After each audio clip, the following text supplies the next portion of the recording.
I recently got the chance to stay at the Inn at 500, located in the heart of downtown Boise. With complimentary drinks at check-in and spacious luxe penthouses and suites, it's an ideal spot for celebrations and your visitors. It was the perfect place for me and my husband to sneak away for a little staycation.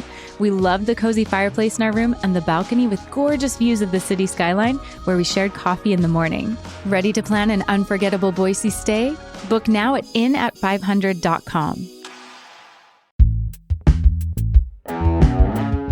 Today on CityCast Boise, we're discussing the impacts of a new parental consent law that stopped a pregnant 13-year-old from receiving necessary medical care.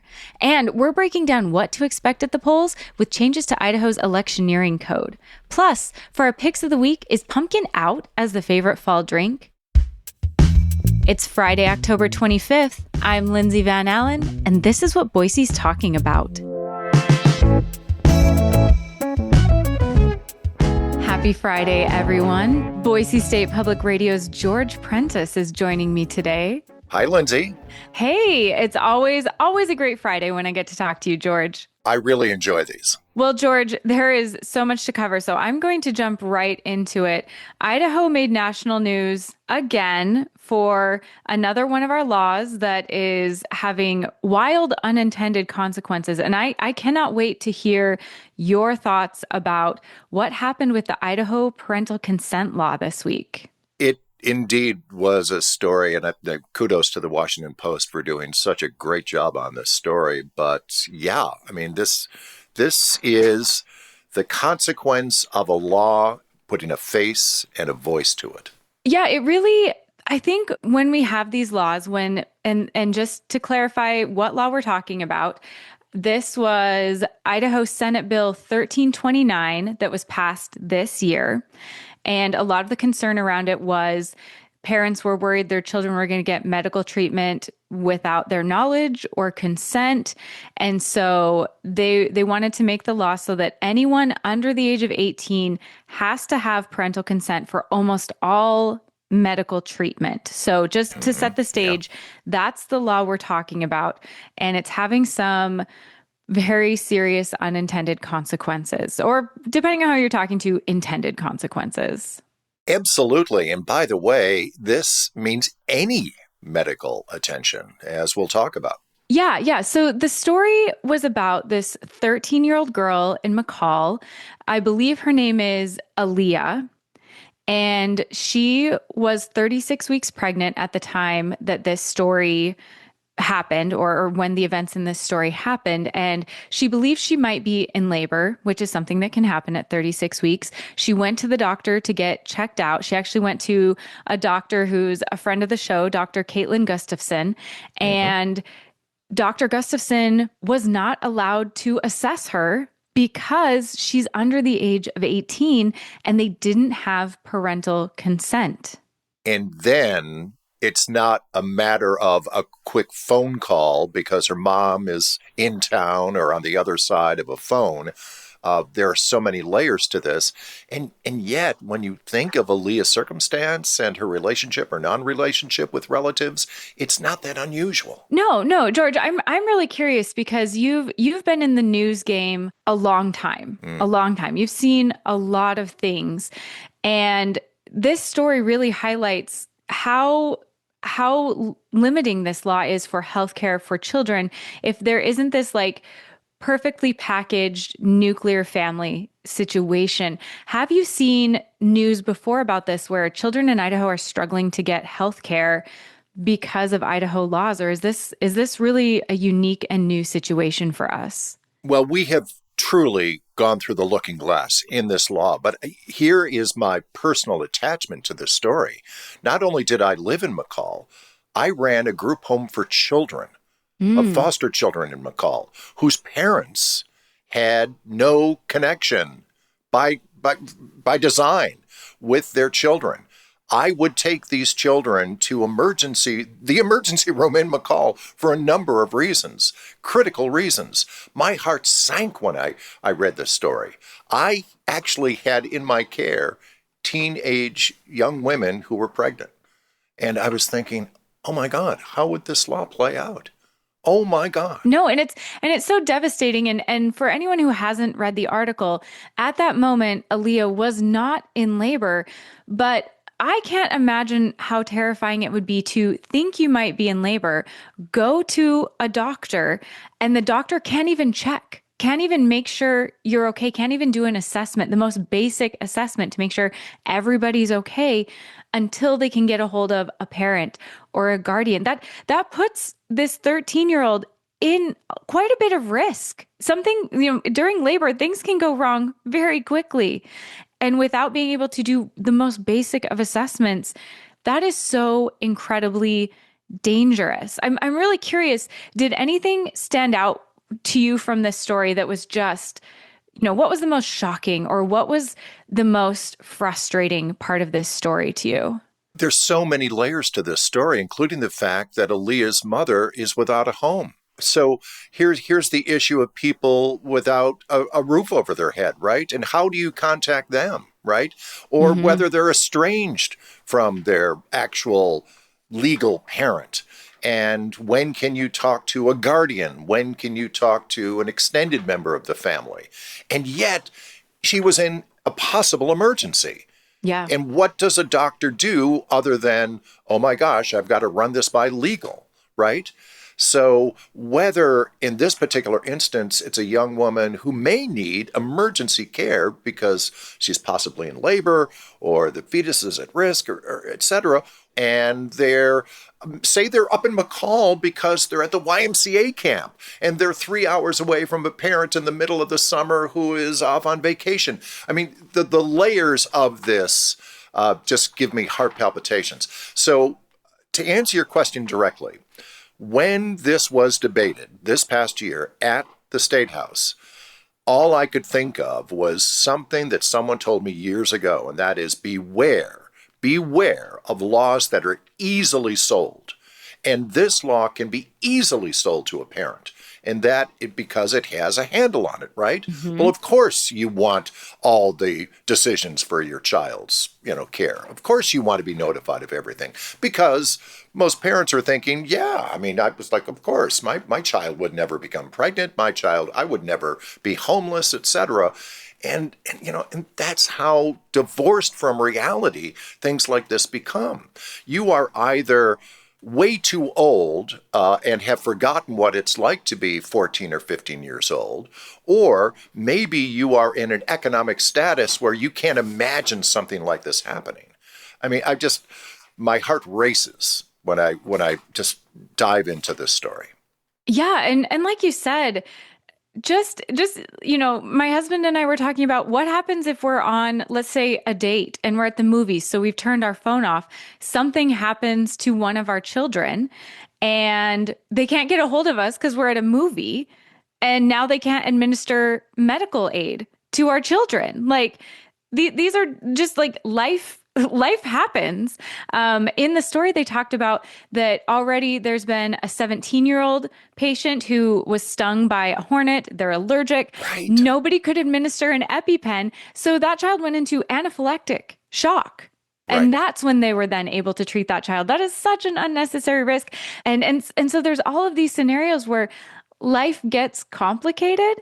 And of course, yes, we all like to say, like, yes, parents should know, but it's not that simple. It's not that simple. And so now, yeah, like you said, doctors aren't able to just treat a patient.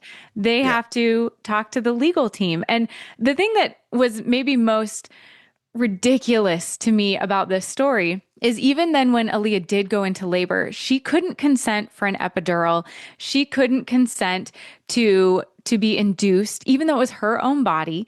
But once she had her baby, she has full medical authority over a newborn. So Of the state of course. Idaho does Right. not believe that she is responsible enough to make decisions for herself, for her own body. But we're putting her in charge of a newborn baby. And if I may just add one more layer to this, and that is, what if the parents only believe in faith healing? But maybe Yeah. that child does not, follow that. And that happens in Idaho as well. And that came up in the debate at the State House, but it was brushed aside. Um, should we consider this, reconsider this? Of course we should. Is there nuance to this? Of course there is. But this is the law. Yeah, and I'm curious your thoughts on this real quick, George, because as this law has been unraveled, there's been discussions about kids not being able to access rape kits, not being able to get medical care when they're at school, and now not being able to get care if they're potentially in labor. And when the lawmakers, when these stories are brought to the lawmakers and journalists are asking, what are you thinking about this? Is this law going to be changed? They keep saying it's just being misinterpreted. This is, Yep. fake Yep. news, misinformation. Do you think they are even open to considering how this is affecting children receiving care in Idaho? Unless I am very wrong, this is how this will play out come January. There will be a lawmaker, and it could be a moderate Republican, but it will likely be a Democrat, that will say, can we uh, just clean up the language of this law? And a committee member, and likely the sponsor, Representative Barbara Ehart of Eastern Idaho, will shoot this down big time.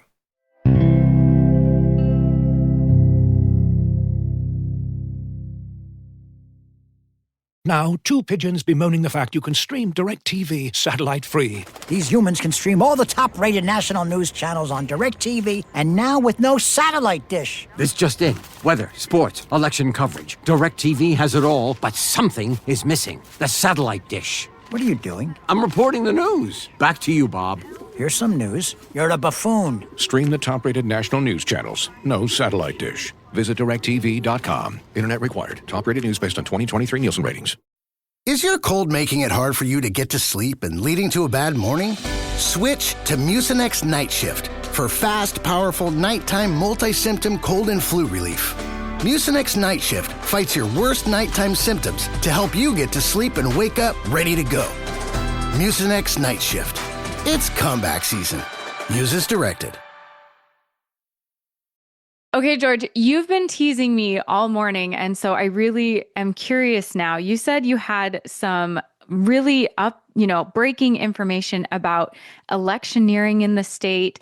The laws have changed, the rules have changed a little bit, and I'm really curious about that. So can you kind of break down what's different? What can people expect at the polls right now? Sure. So just to remind our listeners, electioneering is, campaigning, but really close to where people are voting, handing out literature, saying, oh, yeah, support my guy. Parking big trucks, with speakers and posters, etc., right near where people vote. You're not allowed to do that. And so the law had been, you can't do that within 100 feet of a polling place, right? So this came before the Idaho legislature earlier this year. And it came from the people who work at the polls, not just here in Boise, but from Twin Falls and North Idaho, the people who are really, these are lovely people who are volunteers. Well, they've actually had instances where they've had to call the police, where somebody refused to move their truck, etc. So they asked for it to be moved to 250 feet. And there were some, and in particular, one lawmaker up in Coeur d'Alene who said, this is nonsense. You're trying to squash free speech. It's like, hold it, free speech. We're talking about electioneering. We're talking about possibly intimidation, right? Which is definitely a crime. So the law did pass, by the way. Enough moderates agreed with Democrats to pass the law. So the law in Idaho is you can't do this kind of stuff within 250 feet. So my conversation with local election officials here in Ada County, I just said, okay, let's talk about that law. I said, okay, now I'm gonna give you a scenario. What are you going to do when somebody walks into the polling place with a MAGA hat? What are you going to do when they walk into the polling place with a particular shirt either for or against abortion? What are you going to do? Right? And he gave me a fairly good answer. And he said, well, we'll probably ask them to kindly remove their hat or maybe cover up their shirt. But we don't want to, number one, stop somebody from voting. And we certainly don't want a scene. And we don't want to put these poor poll workers in the middle of something where we do have to call the cops, right? So that was just a few days ago. But then the gentleman who I spoke to, and by the way, this is a top election official, he said, "Oh, I'd like to update you on this. I actually called the Attorney General, the State Attorney General's office, and the Secretary of State's office after your question." And he responded to me and he said, they told me about something called passive electioneering versus active electioneering. It's like, okay, now what is that? He said, well, active electioneering is when they're actually in your face and they actually are holding, waving something in your face or saying something. Passive would be wearing a MAGA hat. Passive, at least in the eyes of the state attorney general, would be wearing that anti-abortion shirt. And in other words, they're going to let it slide because they don't want the tension. And it's like, I think that would make more than a few people uncomfortable. Okay, that is so interesting and unfortunately not surprising because a few election cycles ago, my polling place was at a church. And inside that church was a whole table for Stanton International, which, for anybody who doesn't know, that's the Crisis Pregnancy Center. Oh my gosh. Their whole thing is being anti-abortion. And they had lots of, what I would say propaganda, various, heart-wrenching materials meant to, elicit a specific response. And it was like right as you walk in to go voting. So you can't miss it. Huge table, huge display. And that's pretty out of line too. I mean, to be at the polling place. Yeah. And so I called the Secretary of State's office and they said, well, abortion isn't on the ballot this election. When is abortion not on the ballot? Exactly. It's like you're talking about lawmakers who will decide the fate of abortion. Right? Yeah. And so they said because the decision of abortion, I guess, is not on the ballot right now, this election, as like a specific item you vote on, yes or no to abortion. It was fine. And they weren't going to do anything about it. And there was no problem about it. They weren't going to tell the polling place to do anything about it. I was flabbergasted that was not a problem at all. And so I guess I'm not surprised that they're going to let that slide because they have been letting that slide. Well, I think it's a thing. I think it's an actual strategy, actually. I think getting in people's head and getting them angry is an actual strategy. It's not, I don't see much that's passive about it. But again, the law is no electioneering within 250 feet of the polls in the state of Idaho. Now, let's see how this plays out, who makes a complaint, if cops are called, etc. There isn't a person alive that wants tension at the polls. No. The vote, it matters way too much. It matters way too much for melodrama to cast a wide, long shadow on this. By the way, if I may, I have learned, as you no doubt have heard about, the popularity of early voting, early in-person voting is really something across Idaho. And I got word this morning that, get a load of this, Lindsay. Okay, I'm excited. As of at the time that we speak, okay, and we still have another full week of just early in-person voting, more people have cast a ballot so far, either in person or an absentee ballot, in Ada County than all people voted in the entire primary. And really? This was a big primary year. But in other words, that ballot was a much bigger ballot than the one we've got, right? Because it was each party, et cetera, and there were a lot of people voting. So we haven't even begun to come near the numbers. So I want to read you the quote here. All indications are that we are probably going to have not only a higher turnout percentage than we have ever had, but also a larger number of voters than we have ever had. Wow. From a top election officials.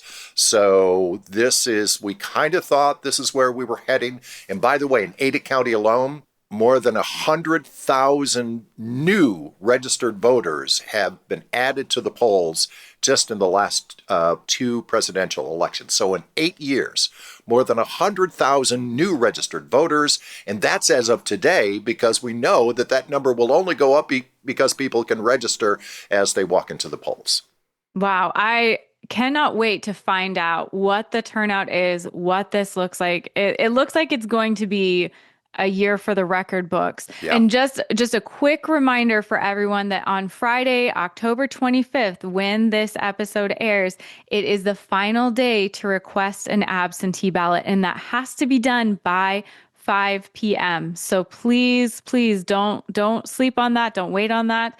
And just another reminder that if you want to be part of these record-breaking early voting numbers, I know I do. You do. Yes, Yes, I do. I'm Yes. part of it. I love it. Be part of the early voting crew. Early voting goes all next week. So early voting goes until Friday, November 1st, end of business day. So be part of the really cool kids vote early. Be a cool kid. By the way, I asked one more question, which I think was really interesting. I said, what's going to happen on election night if someone's in line and it's past 9 o'clock? And the answer I got was, if they are in line by 9 p.m., they get to vote. Okay, so don't get out of line. If you're in line, do not get out of line. Yes. Stay in line. Stay till the end.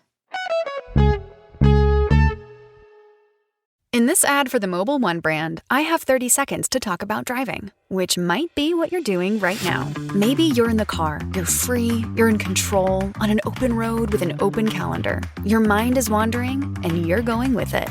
Or maybe you're stuck at work, in meetings, or emails, or worse, meetings about emails. And if that's the case, there's only one question. Why? Mobile One, for the love of driving. Visit loveofdriving.us/radio to learn more. Oh, it's such a clutch off-season pickup, Dave. I was worried we'd bring back the same team. I meant those blackout motorized shades. Blinds.com made it crazy affordable to replace our old blinds. Hard to install? No, it's easy. I installed these and then got some for my mom. She talked to a design consultant for free and scheduled a professional measure and install. Hall of Fame son. They're the #1 online retailer of custom window coverings in the world. Blinds.com is the GOAT. Shop Blinds.com right now and get up to 45% off select styles. Rules and restrictions may apply. Okay, George, are you okay if I do my pick of the week first? Because I'm excited to surprise you. I'm more than okay now. Okay. My pick of the week is a movie. What? It is. Okay. It is. I'm really excited. Okay, usually I don't think I've ever had a pick of the week be a movie before, but you've inspired me. Okay. I am so excited to go see Conclave this weekend. And wow. that is the movie with Ralph Fiennes, and it's about the Vatican picking a new pope. It's Stanley supposed to be Tucci, John Lithgow, Isabella Rossellini, great cast. Yeah, amazing cast, and each they all have little cameos in the preview, and each of them is just such interesting characters. Yeah. It's supposed to be a little bit of a thriller. I've heard it's got for being a religious movie, it's got a bit of a secular bend. I'm really interested to see how they do this. And I think it has a lot of potential. So far, the reviews coming in are fantastic. So I'm not usually one of the first ones lining up, getting my ticket right away, getting in. I'm making an exception with Conclave. I'm really excited to see this movie. Well, I read the book, and if it's anywhere near as good as the book was, it's got to be good. I would say I hope so. I haven't read the book. I'm going to be surprised. And the saying always is the movie's never as good as the book, but this does look really, really good. So it looks like a pretty good sized production. The production values look solid. Yeah. I think it'll be just really, I don't know. There was something from the first preview. I was like, I want to see that. That looks gripping. I'm in. So now I'm curious, what is your pick of the week, George? Are we movie twinners, or are you going to surprise me too? No, I'm going to be across the hall from you at the movies. So I'm going to talk about We Live in Time, which is now playing, which I adore this movie. It is a love story, and I know pure love stories are kind of out of fashion lately, but it's Florence Pugh and Andrew Garfield. And I adore this film. And it is about the time that we have with one another and how time is a gift and what we do with that time, especially if we truly love someone else. what we do with that. And it's a really smart script. But Andrew Garfield, who I think has been nominated for an Oscar 3 times already, and Florence Pugh, who's already been nominated for an Oscar. And I think this is the best either of them have done. Really? Oh, yeah, I really, really do. And I cried, and I'm not a crier, but I cried when the movie was done. I had to sit in the lobby for about 20 minutes when the movie was done, and I'm thinking, why am I crying? And I was crying so much because I was so invested in these characters. Wow. Okay. So, yeah. That's bittersweet for me because I am a crier. Like at the drop of a hat, a crier at a movie. Yep. So I should come prepared, like a whole box of tissues, maybe. Yeah, I would. But it's a really good cry. And so anyway, it's a movie that needs a little love. It's a movie about love, and I'm kind of an old stodgy guy, but I really, really like it. Can I get a bonus pick? Yes, George, absolutely. You absolutely can have a bonus pick. So I'm going to say something that probably a lot of people are going to say, duh, George, of course. But I'm kind of new to this. I love a good coffee drink, and I love really good tea. So I am crazy about London Fog drinks. Do you know what a London Fog is? I do. I think they're delicious. I love London. I'm obsessed with London Fogs now. But wait. Are you new to London Fog? Or I am. Oh, I'm George. totally. I know. It's Welcome like, to the London Fog Club. Where is this? But then I got a London Fog at a chain that will remain nameless. But then I got a London Fog at a local, a slow pour place. A couple of nice slow pour places, and the difference was night and day. Do not go to a chain and get a London Fog. Like go someplace, like Form and Function or Slow by Slow or and oh my gosh, if they put the right amount of honey and lavender in it, I am just and I think we are in the season of having a London Fog. Yes, I think a London Fog, I think your picks actually go together because after a good soul cleansing cry, yes, a London Fog just restores you. That might be one of the perfect would you say that's your fall drink this season, George? Absolutely, yeah. Screw the pumpkin. Yeah, it's like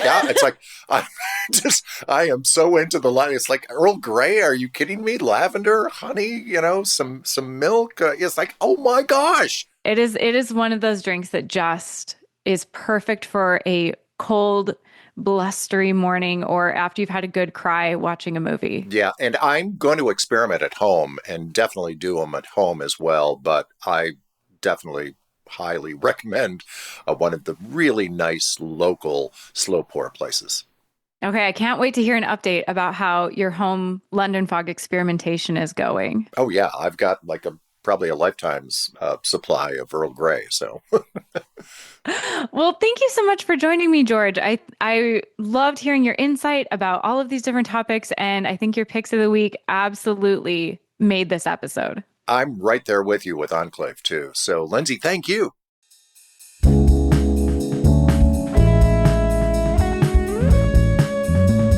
That's all for today here on CityCast Boise. The show is produced by Evelyn Avitia, Frankie Barnhill, Natalie Rivera, and me, Lindsay Van Allen. Blake Hunter writes our Hey Boise newsletter, and our music is by Up As The Down As The. If you enjoyed our show today, make sure and tell your friends about us. We'll be back on Monday to find out why so many Californians are moving here. You won't want to miss it.